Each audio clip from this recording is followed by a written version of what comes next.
ચાલુ કથાના પ્રસંગની અંદર પરમ પૂજ્ય સદગુરુ જોગી સ્વામીની વાતો સાક્ષાત સવિતા ભાગ 1 કિરણ 112 મહાત્મા જ્ઞાની સહિત ભક્તિ. એવું ને, ખાલી ભક્તિ નહીં, મહાત્મા જ્ઞાની સહિત ભક્તિ એને કરીએ સંકલ્પ બધાય બંધ થઈ જાય છે. એમાં બે વાન આવી ગયા, સ્થૂળ કાર્ય આવી ગયું અને સૂક્ષ્મ પણ આવી ગયું. મહિમા છે ને એ છે સૂક્ષ્મ છે અને ભક્તિ છે એ થોડી માળા ફેરવી એ થોડું શરીર છે, ભજન કરવી. મહિમા સમજવો એ સૂક્ષ્મ દેહનું છે. એટલે મહાત્મા શ્રી ભગવાનની ભક્તિ આવે એટલે એનું મન જીતાઈ જાય. ખાલી ભક્તિ નહીં, 9 પ્રકારની ભક્તિ છે એ છે બરાબર. મહાત્મા શ્રી ભક્તિ જો વડતાલના 3જામાં લખ્યું, મહાત્મા ભક્તિ એમાં શ્રેષ્ઠ કીધી. જો ધર્મ જ્ઞાન વૈરાગ્ય એને સહિત ભક્તિ એટલે મહાત્મા શ્રી ભક્તિ કહેવાય. મહાત્મા શ્રી ભક્તિ એક આવે તો બધું આવી જાય. જો પૃથ્વીરાજાએ ભગવાનની શું માગ્યું? ભગવાનની કથા સાંભળવા સારું 10,000 કાન માગ્યા. એટલે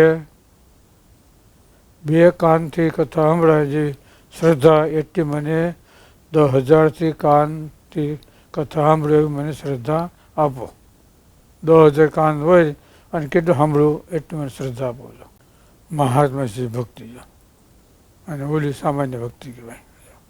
સ્થૂળ શરીર સૂક્ષ્મ શરીર બે ભેગા આવી ગયા બેમાં છે. અને પછી આવ્યું 12માને જેવી નિર્વિકલ્પ સમાધિમાં સુખ શાંતિ ભગવાનના ભક્તાને રહે એવી સમાધિ વિનાય સદાય સુખ શાંતિ સેવ રહેજો. મહારાજ કે જેવી પોતાના દેહમાં આત્મબુદ્ધિ છે એવી જો ભગવાન અને ભગવાનના ભક્તમાં આત્મબુદ્ધિ થાય તો જેવી નિર્વિકલ્પ સમાધિમાં સુખ શાંતિ વર્તે એવી સમાધિ વિના સદાય દેહમાં વર્તે સદાય એને સુખ શાંતિ સમાધિ. આ નિર્વિકલ્પ સમાધિ, સંકલ્પ રહિત, સવિકલ્પ સમાધિ અને નિર્વિકલ્પ બે. આપણે ઊંઘમાં જઈએ ત્યારે સંકલ્પ હોતા જાય એટલે નિંદર ઉડી જાય અને સંકલ્પ બંધ કરીને અને સૂઈ જાય એટલે સવાર સુધી કંઈ માથું ફેરવું પડે નહીં. ખબર પડી? ઓલી ઊંઘમાં જાય છે પણ સંકલ્પ સોતા અને ઓલે ઊંઘમાં જાય તો સંકલ્પને ટાળે શાંતિથી નિરાતે. આ શાંતિ હોવાનું છે, બીજું કાંઈ છે નહીં. સવારે બોલે મોડા ઉઠે વાંધો નહીં. બોલો, જેવી પોતાના દેહમાં આત્મબુદ્ધિ છે એ ભગવાનને ભગવાનના ભક્તના આત્મબુદ્ધિ કરવી. ક્યારે થાય તો આપણા કરતાં એ વિશેષ મને ત્યારે. સ્વામી એક ઠેકાણે લખ્યું, આને માથું દુખે તો ઓને દુખે, આને ભૂખ લાગે ઓને ભૂખ લાગે, આને પેશાબ જવું હોય ઓલી મારે જવું છે, ન લાગે તોય આત્મબુદ્ધિ એટલે પોતાપણાની બુદ્ધિ. એ હું છું અને હું એ છે બે એક જ. તારો મારું શરીર બે અલગ છે પણ તારો મારો જીવ એ ઘનશ્યામ પ્યારે તેરા મેરા જીવરા એક હે. હા જોયું? શરીર જુદા છે બે એક છે. કેણે લખ્યું? નિષ્કુળાન ભક્તને તમે લખ્યું ને, નંદનારાયણ ભગવાનનું. 101 દિશો 102 એનો ભેદ જાણે વિરલા કોઈ. જોયું? ક્યાંથી ક્યાં પુગાડ્યું? ખબર પડી ને, આમ નિશાની દેખાય એમ. 101 દિશો દોય એનો ભેદ જાણે વિરલા કોઈક. ને જ્ઞાની ભક્ત વિશ્વાસી શ્રદ્ધાવાળો હોય એ જાણી શકે. તેરા મેરા જીવરા એક હે ઘનશ્યામ પ્યારે તેરા મેરા.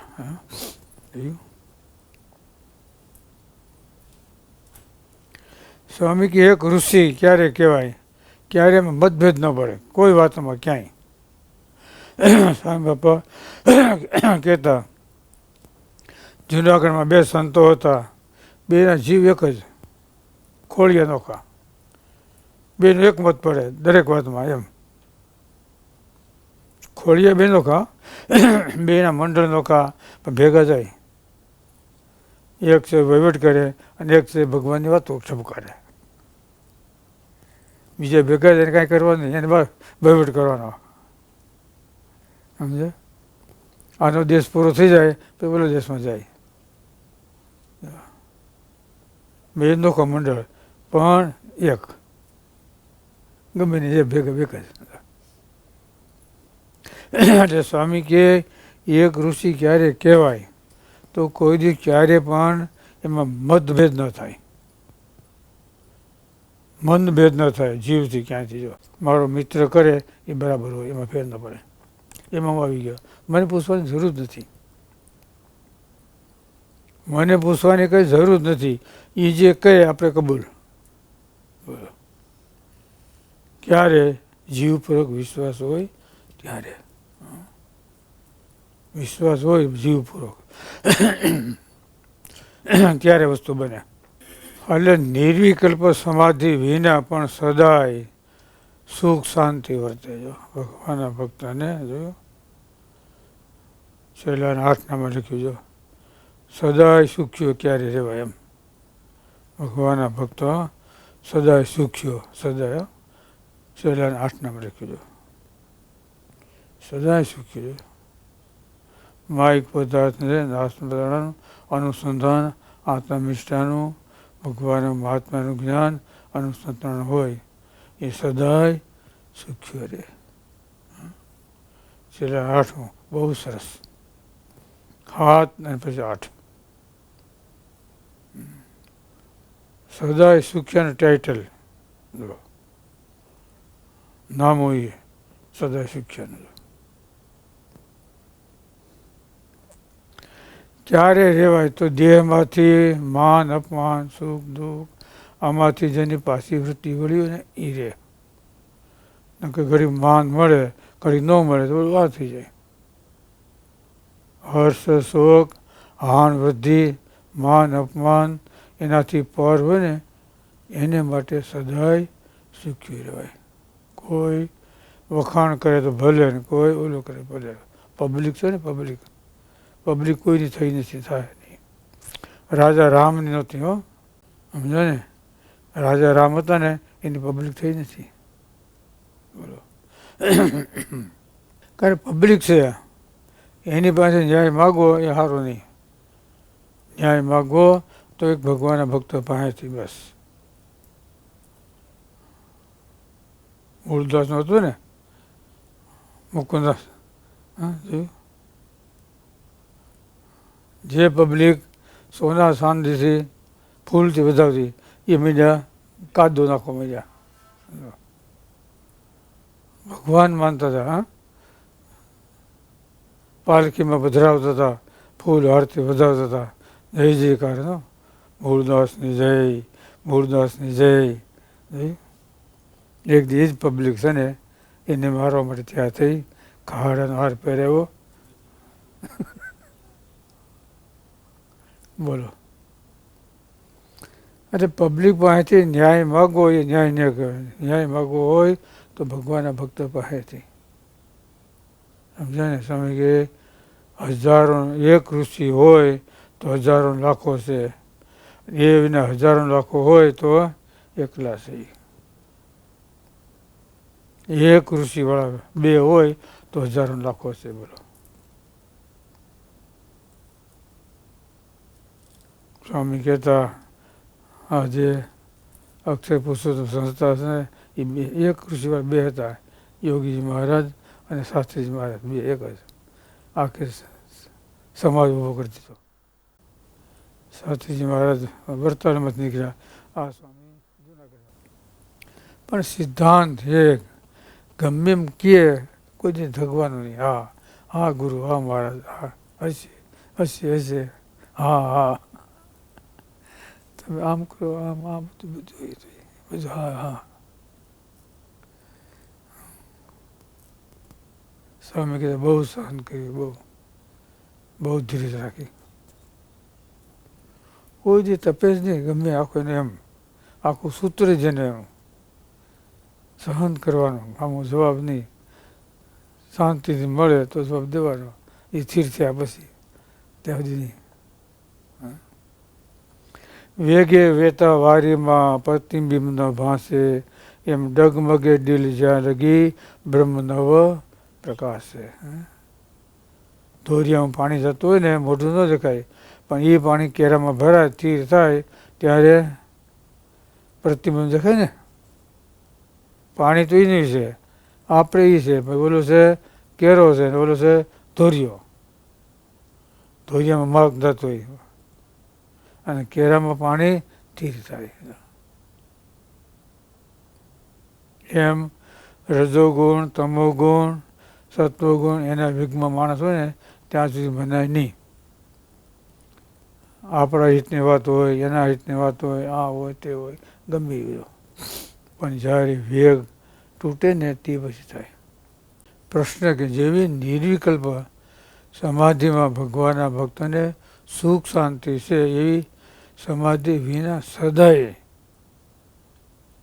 કેવી રીતે સુખ શાંતિ? બોલો. હા, પૈસા તો હોય તો જલસા હોય, પણ પૈસા ના હોય તો ભગવાન મળે એના જલસા હોય. હા, કેના ભગવાન મળે એના એનો આનંદ હોય એને તો.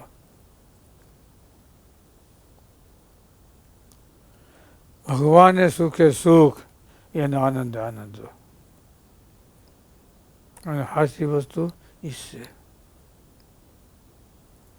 હાસી વસ્તુ છે ભગવાનનો આનંદ છે. બસ ભગવાનનો કેપ એ ઉતરે નહીં. આ લોકનો કેપ છે ને એ ઉતરી જાય, પણ ભગવાન બધી જો જીવતા એને મૃત્યુનો ભય આળસી જાય, દેહ છતાં પોતાનું કલ્યાણ બનાવી જાય. દેહ છતાં ભગુજીને ભરોસો ભારી, નાથ નહીં જોવે કરણી મારી. સ્વામી બાપા કે ભગુજીનું કલ્યાણ થયું એ ભગવાનના પ્રતાપથી, અને અભયસિંહ દરબાર એનું કલ્યાણ થયું એના નિષ્ઠાથી. અભયસિંહ બાપુને નિષ્ઠા હતી, નિષ્ઠાના એનાથી ભગવાન તેડવા આવ્યા.